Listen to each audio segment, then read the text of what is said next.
Hai guys, welcome back to my YouTube channel. Jadi di video kali ini aku bakalan jawabin pertanyaan-pertanyaan kalian yang udah kalian drop di question instastory aku beberapa hari sebelumnya.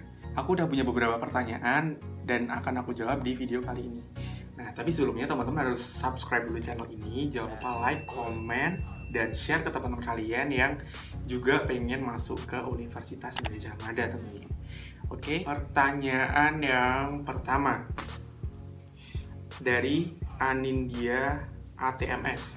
UTUL itu apa? Aku masih SMP, nggak tahu UTUL. Nah, UTUL UGM itu adalah seleksi masuk Universitas Gadjah Mada atau yang biasa kalian kenal sebagai seleksi mandiri. Nah, biasanya teman-teman taunya seleksi mandiri kan. Nah, kalau UTUL itu sebutan untuk ujian mandirinya UGM gitu. Kalau UI kan punya SIMAK UI, kalau UGM punya UTUL UGM. UTUL itu singkatan dari ujian tulis UGM.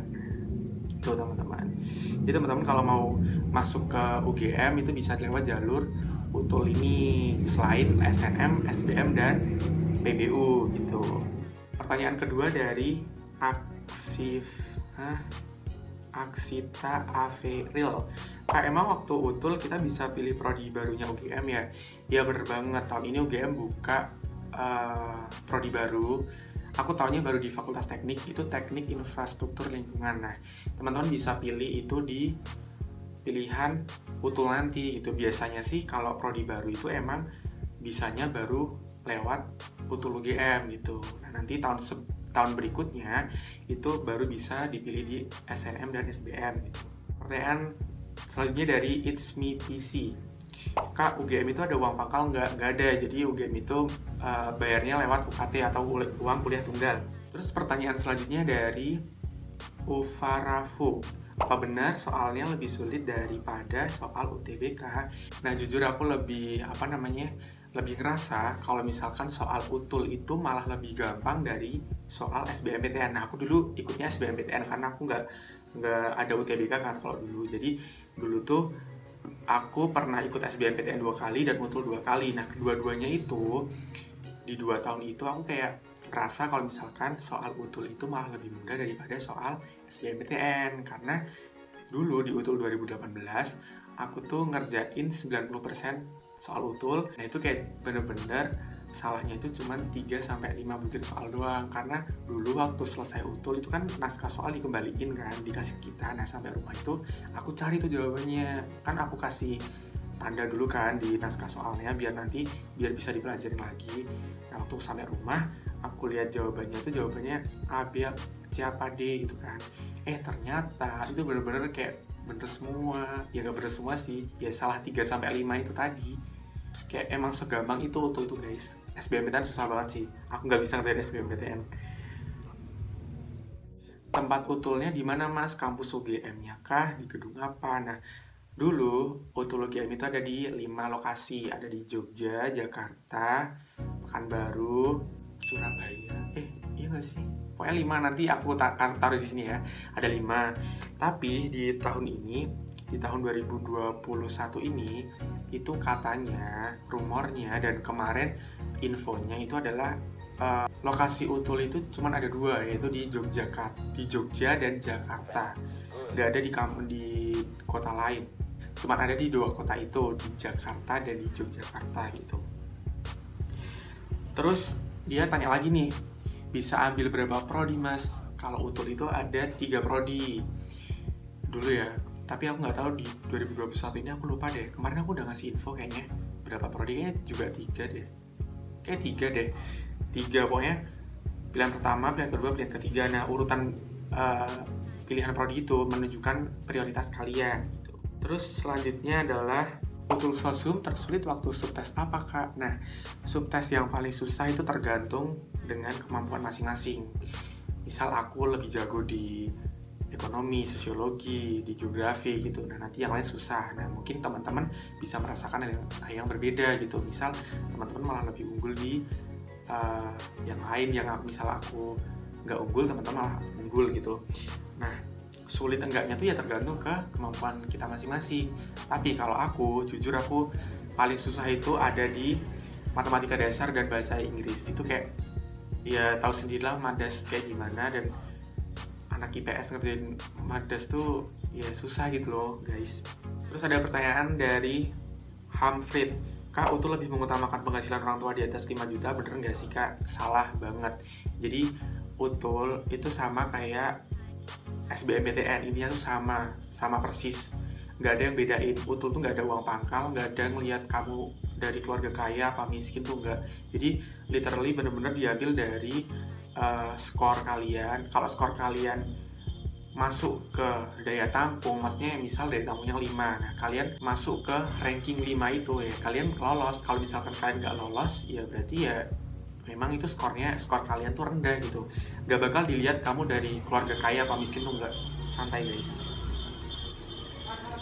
Terus dia juga tanya lagi, emang Utul bener nanti kita dijatuhin uang langsung banyak ya Kak, walaupun nggak ada uang pangkal? Nggak sama sekali. Kita nanti juga dilihat kamu berasal dari golongan keluarga yang kayak gimana gitu. Nanti dilihat lagi penghasilan orang tua kalian tuh seberapa gitu.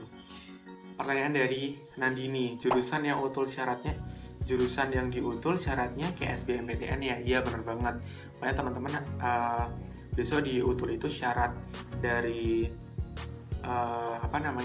jurusannya itu sama persis kayak di SBMPTN. Misal harus dari SMA IPA, harus dari SMA IPS, harus nggak buta warna gitu-gitu, biasanya sama. Pertanyaan dari Rizky ZR, tingkat kesulitan soal Utul gimana Kak? Ceritain dong. Nah, balik lagi kayak tadi, tingkat kesulitan itu tergantung dari kemampuan kita masing-masing. Kalau teman-teman emang bener-bener sering latihan soal, sering baca materi-materi, nah biasanya teman-teman lancar tuh ngerjainnya. Nah tapi kalau teman-teman kayak mau ujian, teman-teman masih main handphone, main TikTok, nonton YouTube, nonton Instagram, yang nggak ada kaitannya sama belajar sama sekali, itu kayak ya mungkin teman-teman bakal kesusahan gitu untuk mengerjakan soalnya. Karena ya soal Utul tuh dibikin dan dirancang sedemikian rupa agar UGM itu bisa menjaring calon mahasiswa yang emang bener-bener punya kemampuan akademik yang di atas rata-rata gitu. Maksudnya yang nggak ecek-ecek gitu loh teman-teman. Terus pertanyaan dari hanihan.y, soal-soal Utul diambil dari soal Utul 5 tahun yang lalu. Iya biasanya begitu, tapi nggak semuanya. Ada pembaruan soal tapi tipenya sama, tapi ada juga yang diambil dari tahun-tahun sebelumnya, which is itu benar-benar sama persis. Karena aku pernah kedapatan soal yang benar-benar sama persis, cuman nggak semuanya sih, cuman kayak 3-4 butir soal gitu, soalnya sama persis. Dan itu random, nggak cuman madas doang, kayak madas bahasa Inggris, sosiologi, ekonomi, itu cuman ada satu-satu doang yang sama gitu. Nah, kenapa kok aku bisa tahu itu soalnya sama kayak tahun sebelumnya? Karena aku dulu itu belajarnya pakai soal-soal Utul tahun sebelumnya. Itu aku bener-bener nggak cuma 1 tahun 1 kode soal, tapi 1 tahun bisa 5 kode soal aku kerjain semua. Karena aku waktu itu udah pengen ngejar banget UGM dan udah pengen banget masuk ke sini gitu teman-teman. Terus pertanyaan dari Anggi MLN, oh ya sistem penilaiannya gimana Kak? Please. Nah, sistem penilaian Utul itu kayak SBMPTN 2018. Jadi SBMPTN 2017 deh. Kalau SBMPTN 2018 pun teman-teman ditembak jawabannya nggak apa-apa. Tapi di Utul itu teman-teman nggak bisa nembak jawaban. Teman-teman sistem penilaiannya itu ada minus di semua subtesnya. Teman-teman nanti tapi kecuali di TPA ya teman-teman. Di TPA itu teman-teman ada nanti disediakan 120 soal, harus teman-teman kerjakan selama 60 menit. Dan itu kalau misalkan teman-teman nggak bisa, teman-teman bisa nembak jawabannya, itu tanpa ada pengurangan soal. Nah, tapi soal benar itu cuma dikasih skor 1. Beda sama TKA dan TKD. Nah, kalau TKA dan TKD itu ada sistem minus, kalau salah minus 1, kalau benar tapi skornya dapat 4. Pertanyaan selanjutnya ada dari si Aimilia, poin plus minus sama masukan buat pilih jurusan Kak, utamanya pilihan ketiga. Pilihan jurusan itu balik lagi ke kalian. Kalian pengen kuliah di jurusan apa, besoknya pengen jadi apa, itu tergantung kalian. Kalian nggak bisa kayak tolong dong rekomendasiin jurusan yang bagus, jurusan yang sepi peminat, jurusan yang ini itu. Jangan, teman-teman harus pilih jurusan itu disesuaikan dengan minat bakat dan juga kemampuan serta tujuan teman-teman pengen jadi apa besoknya gitu. Terus kalau di pilihan ketiga itu kayak diutul ya, itu jarang banget ditemuin mahasiswa yang lulus di pilihan ketiga. Biasanya utul itu kalau nggak lulus pilihan pertama ya pilihan kedua. Aku dulu lulus pilihan pertama. Teman-temanku aku tanyain, kamu lulus pilihan satu apa pilihan kedua apa pilihan ketiga gitu. Mostly jawabannya teman-temanku bilang pilihan pertama kalau nggak pilihan kedua. Jarang banget ditemuin mahasiswa yang lolos di utul pilihan ketiga. Aku nggak tahu kenapa, tapi emang jarang banget ditemuin mahasiswa yang lolos utul di pilihan ketiga gitu. Terus ada pertanyaan dari Laras Dwi Safitri, info tanggal pendaftarannya kak. Nah, sampai saat ini utul UGM itu belum ada informasi tentang yang secara detailnya, belum ada informasi detail tentang pendaftarannya. Aku nggak tahu besok bakal buka tanggal berapa, cuman yang aku tahu utul itu bakalan buka di akhir Juni, kalau nggak di awal Juli. Karena utul itu nunggu pengumuman SBMPTN dulu, karena seleksi utul kan wajib memiliki nilai UTBK kan. Nah, jadi mungkin UGM nunggu dulu pengumuman SBMPTN baru dia berani buat membuka jalur pendaftarannya gitu. Nah, sekian video Q&A kali ini. Semoga jawaban-jawaban aku membantu kalian dan memberikan insight lebih tentang apa itu utul UGM, tanggalnya kapan aja walaupun belum fix, terus materi-materinya tuh yang kayak gimana aja gitu. Pokoknya semoga video kali ini bermanfaat kalian. Jangan lupa belajar, jangan lupa berdoa, karena kalau dilihat dari timeline-nya, walaupun cuma dikasih tahu bulannya doang, sekarang kan udah Mei, ini akhir Mei, besok misalkan akhir Juni, awal Juli udah buka, ini kan tinggal sebulan lagi kan. Nah, jadi teman-teman juga harus lebih ekstra untuk belajarnya. Intensitas latihan soalnya ditambah, bulir latihan soalnya ditambah, jangan sampai menyesal di kemudian hari.